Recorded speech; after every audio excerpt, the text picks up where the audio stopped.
Hey everyone, I never thought I'd be sharing this, but here we are. My name's Ryan, 32, and for years, I played the role of the reliable son, the one who made good money, stayed out of trouble, and always picked up the tab when things went south for my family. I didn't mind, not at first. I told myself that's what family does. That was before I found out what they really thought of me, before I learned just how much they valued what I gave, and how little they valued me. Let me back up a bit.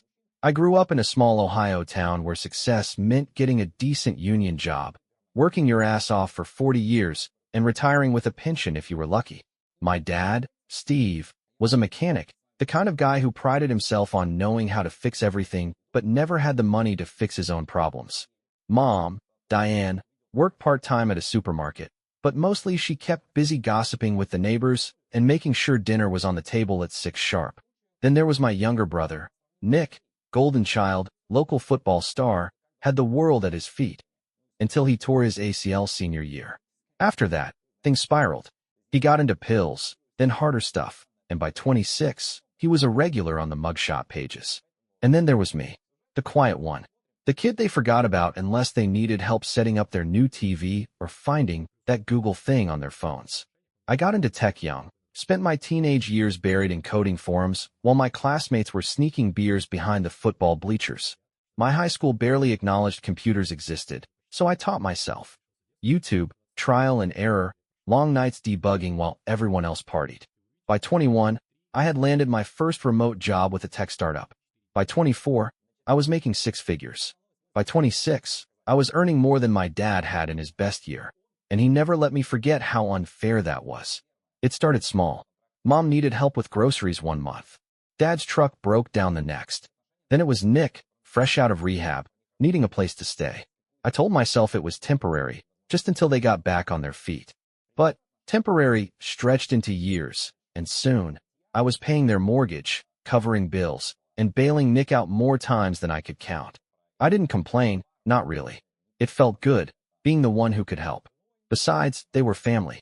But then, one afternoon, I heard them talking about me. Really talking about me. It was a Wednesday, and I'd wrapped up work early. I thought I'd surprise them with lunch. I hadn't visited in a few weeks, and I figured I'd pick up something nice, just to check in. I parked down the street, like I used to when I was a teenager sneaking in late. I was halfway up the driveway, hands full of takeout, when I heard my dad's voice through the open window. Ryan thinks he's so damn smart, sitting on his ass all day playing with computers while real men actually work. I stopped cold. Mom laughed, not even bothering to defend me. At least his button pushing keeps the lights on, she said.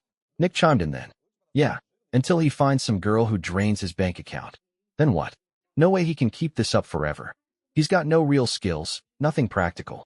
Dad snorted. Exactly. He couldn't change a tire if his life depended on it. Probably thinks cars run on Wi-Fi. Laughter. Loud, genuine. I took a step closer and saw them through the window. Dad with a beer in hand. Nick scrolling through his phone. Mom smirking like she was in on the joke. My joke. Then came the worst part.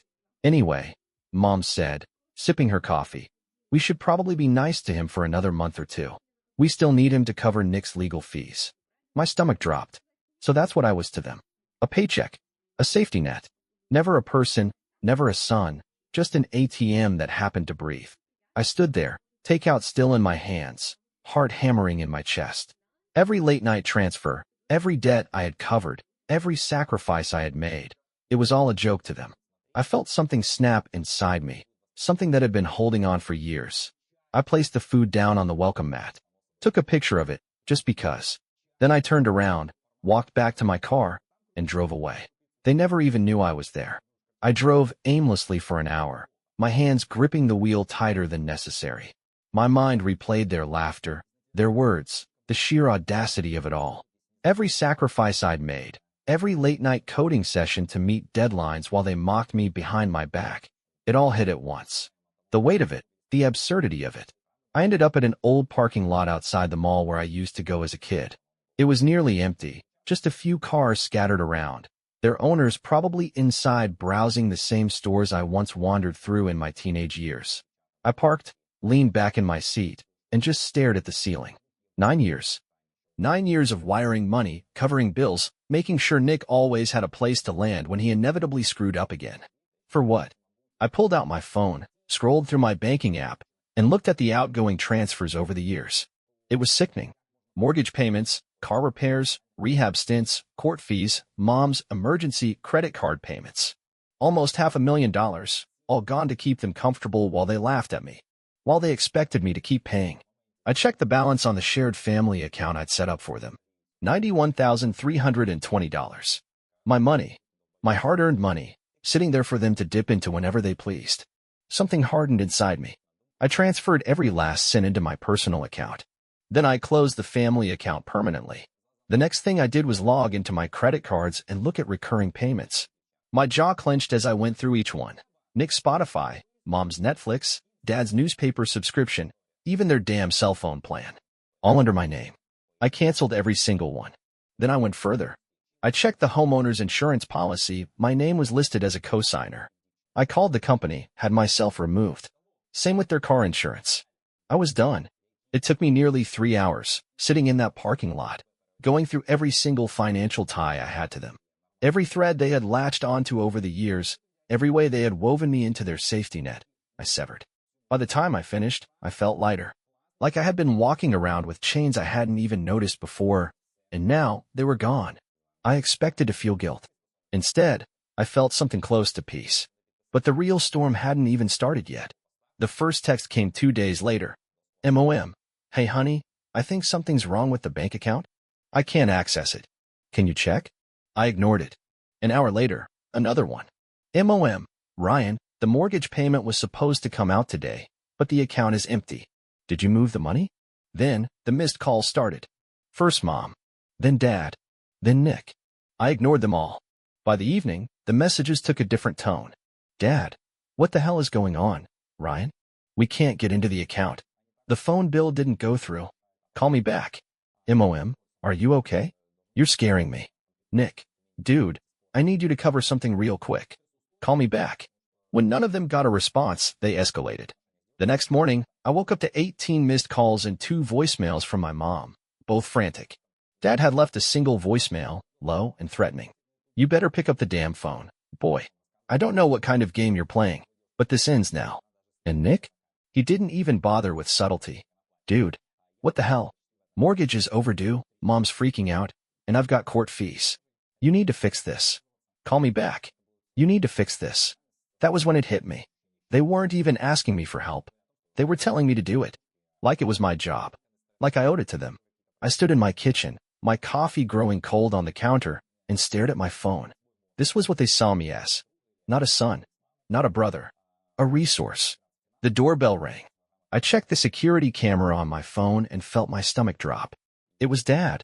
Standing at the front door, arms crossed, his jaw tight with anger. A call came in. I let it ring, then checked the security camera again. He was still there. Then another call. Then the buzzer to my building. I took a deep breath, squared my shoulders, and did something I'd never done before. I ignored him. For the first time in my life, I let my father stand outside, knocking, calling, demanding, and I did nothing. And that was the moment I knew things would never be the same again. The knocking didn't stop. It grew louder, more insistent. My father had always had a way of making his presence known, of demanding attention through sheer force of will. As a kid, that presence had been inescapable. When he was mad, you felt it in the air before he even said a word. But now I had the power. I turned off the ringer on my phone and let him keep knocking. Let him stand outside, stewing in his own anger. 15 minutes passed. Then 20. Then the call stopped. I checked the camera again. He was still there, pacing now, rubbing his temples like he was trying to figure out the best way to force me into compliance. Then, finally, he left. I exhaled a breath I hadn't even realized I'd been holding. I had one. For the first time in my life, I had denied him. Denied them all. And it felt good. But I wasn't stupid. I knew this wasn't over. They wouldn't just accept this. And I was right. The next day, my boss called me into a meeting. Not unusual, except the second I joined the video call, I could see it in his face. Something was off. Ryan, he said, shifting uncomfortably. I got a call from someone claiming to be your mother. She was asking about your well-being. Said the family hadn't heard from you and was worried you might be in some kind of trouble. My stomach dropped. She tried to get information about you, he continued, watching me carefully. Where you were, if you were okay. I didn't give her anything, obviously, but I wanted to let you know. I closed my eyes, inhaled sharply. Of course she did. I'm sorry about that, I said, forcing my voice to stay even. I'm dealing with some family issues. They're not handling it well. My boss nodded, like he understood more than he was letting on. I figured as much. Just wanted to give you a heads up. I thanked him, ended the call, and sat there staring at my screen. My mother, my own mother, had called my job trying to track me down. I should have been furious. Instead, I just felt tired. And then the text started again. MOM, Ryan, this has gone too far. You're scaring us. Please, just talk to me. Dad, enough of this bullshit. Pick up the damn phone. Nick, bro, WTF. Seriously. I got court in 2 weeks. I need you to cover this or I'm screwed. That last one nearly made me laugh. He needed me. Not asked. Needed. I didn't respond to any of them. By day 3, the text slowed. The calls dwindled. And then silence. It was over. Or so I thought. A week passed. I started sleeping better. Eating better. Feeling lighter. Like I had been unknowingly carrying a weight for years and had only just set it down.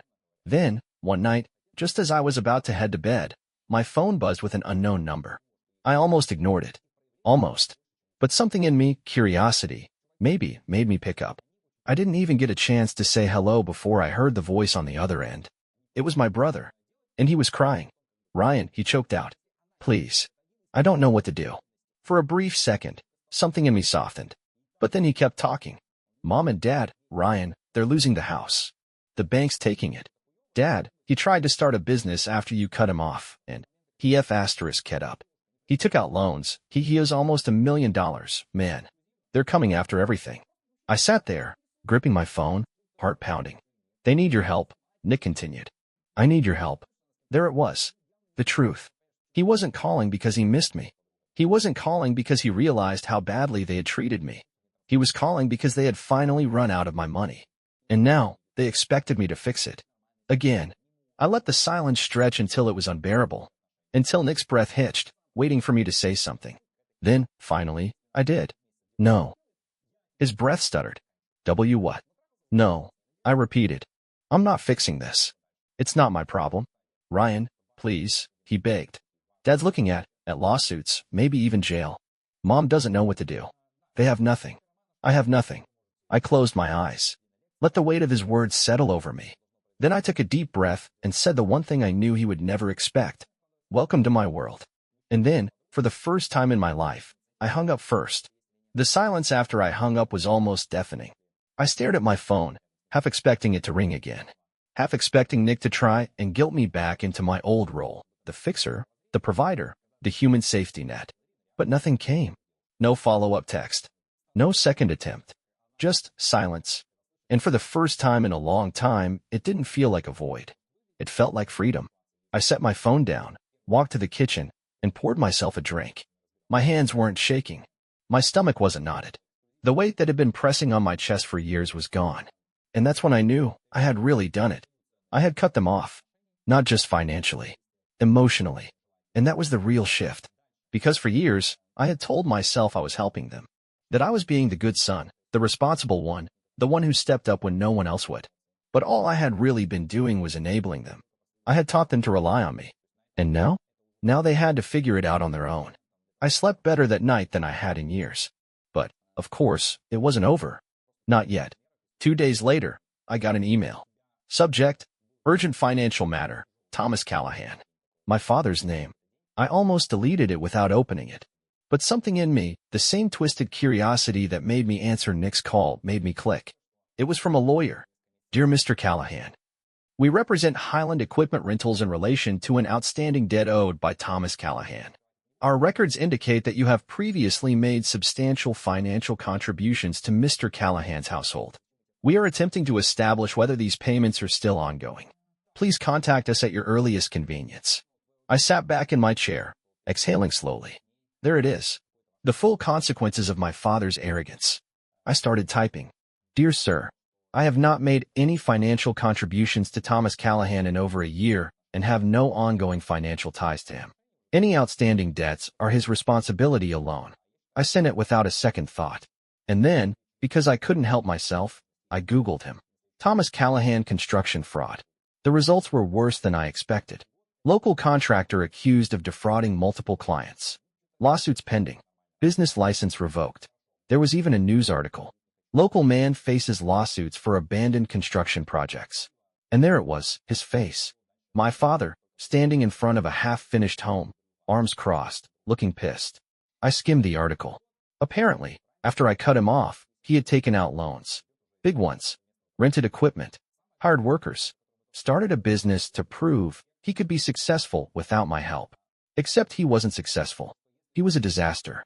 He took deposits for projects, started demolition, then abandoned them halfway through when the money ran out. Clients were left with half-finished homes, gutted kitchens, unusable bathrooms. The lawsuits started piling up. And now? Now he owed close to $1 million. I laughed. Not out of joy. Not out of spite. Out of sheer disbelief. The man who had mocked me for my easy job, for my button-pushing, had tried to prove he could make something of himself, and failed spectacularly. And the best part? He thought I was going to clean up the mess. Not a chance. I closed my laptop, feeling lighter than I had in years. Then, as if on cue, my phone buzzed. A new number. I knew who it was before I even picked up. But this time, I let it go to voicemail. Because I already knew how this story ended. And for once, it wasn't ending at my expense.